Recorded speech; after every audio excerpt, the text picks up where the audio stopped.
Chaque matin, 2,5 milliards de tasses de café sont bues dans le monde. 2,5 milliards. C'est la deuxième marchandise la plus échangée sur la planète, juste derrière le pétrole. Plus que le blé, plus que le coton, plus que l'or. Et pourtant, la plupart d'entre nous ne savent pas d'où vient vraiment ce grain, ni ce qu'il coûte, pas en euros, mais en forêt, en eau, en vies humaines.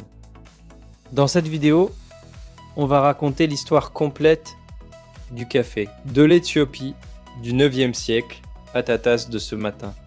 Et ce qu'on découvre change vraiment la façon de le regarder. L'histoire du café commence quelque part en Éthiopie, vers le 9e siècle, dans la région de Kaffa, dont beaucoup pensent que le mot café est directement dérivé. La légende raconte qu'un berger nommé Kaldi remarqua que ses chèvres ne dormaient plus la nuit après avoir mangé des baies rouges sur un certain arbuste. Fasciné, il en apporta à un moine. Le moine fit bouillir les baies, but la décoction et resta éveillé toute la nuit pour prier. On ne sait pas si Kaldi a vraiment existé, mais ce qu'on sait, c'est que le café était consommé en Éthiopie bien avant d'être connu du reste du monde.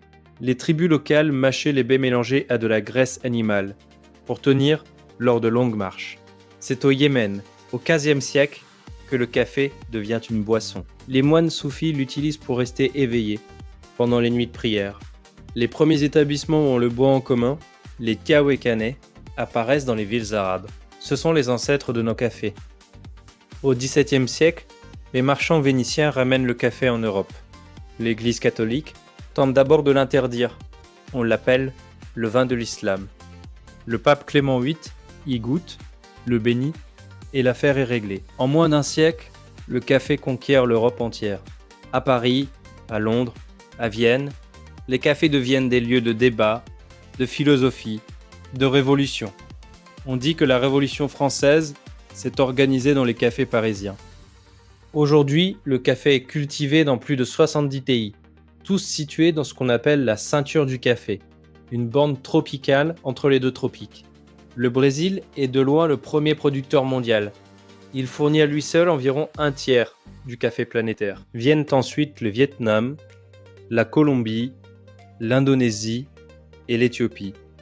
Chaque année, environ 10 millions de tonnes de café sont produites dans le monde. Ça représente un marché de plus de 100 milliards de dollars. Mais voilà le paradoxe. Les pays qui produisent le café sont parmi les plus pauvres du monde. Et les pays qui s'enrichissent grâce au café sont ceux qui le torréfient, le conditionnent et le vendent.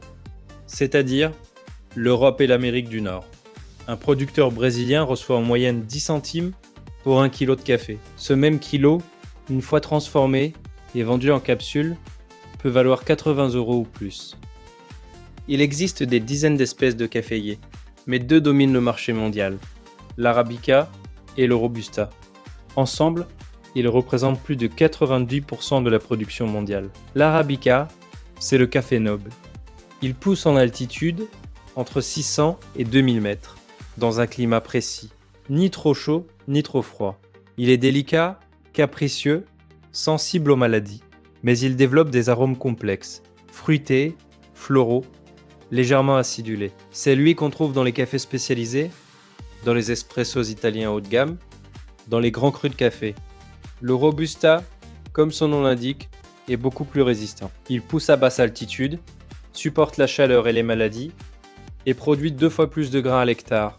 Résultat, il est moins cher. En revanche, son goût est plus fort, plus amer, parfois terreux.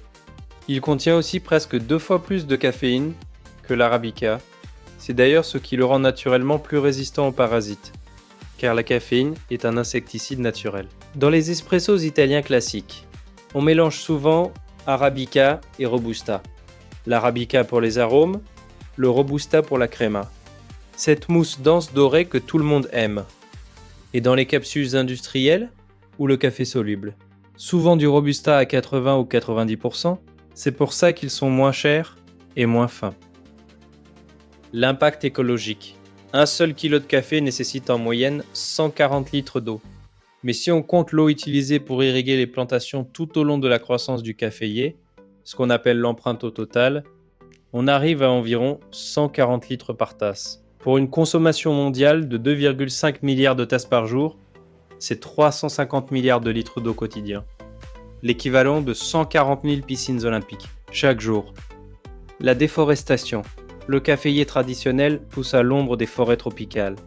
Mais depuis les années 1970, on a développé des variétés à plein soleil, qui produisent plus, au prix d'une déforestation massive.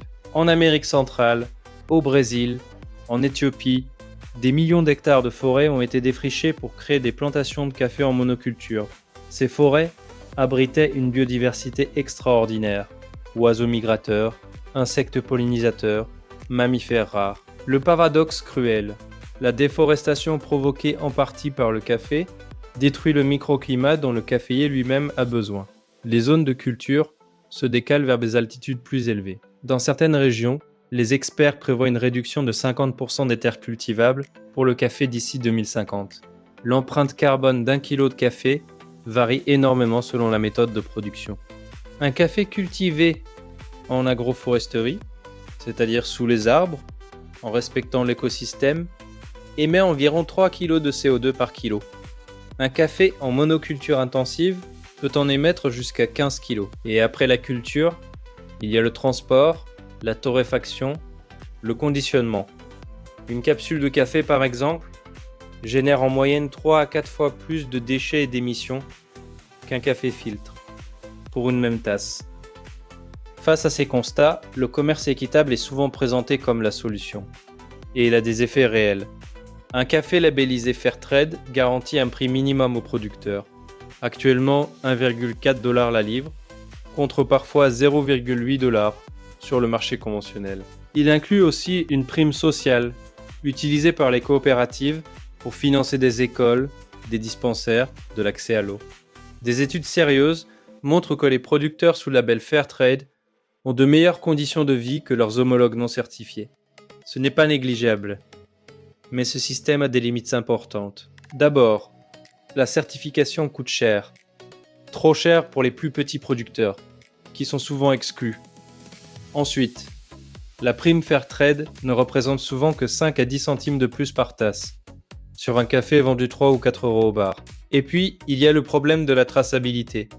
Certains torréfacteurs achètent 10% de café équitable et affichent un label sur toute leur gamme, ce qu'on appelle le fair washing. La vraie alternative, certains la voient dans le direct trade, un torréfacteur qui achète directement à un producteur spécifique en établissant une relation durable, souvent à des prix bien supérieurs au marché.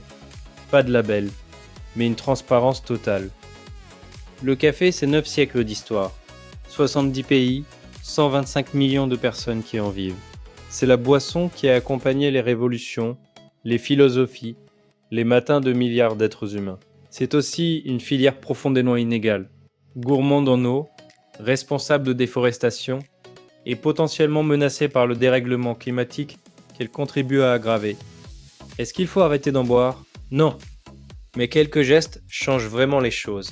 Préférer le café en grains torréfiés à des capsules, chercher des labels sérieux, Fairtrade, Rainforest Alliance, ou mieux encore, des marques sans direct trade, et réduire le gaspillage. Parce qu'un tiers du café produit dans le monde n'est jamais bu. Il part à la poubelle. Et ça, c'est peut-être le plus facile à changer. Si cette vidéo t'a appris quelque chose, un pouce, ça prend 2 secondes et ça aide vraiment. Et abonne-toi. Chaque semaine, on décortique un ingrédient que tu crois connaître.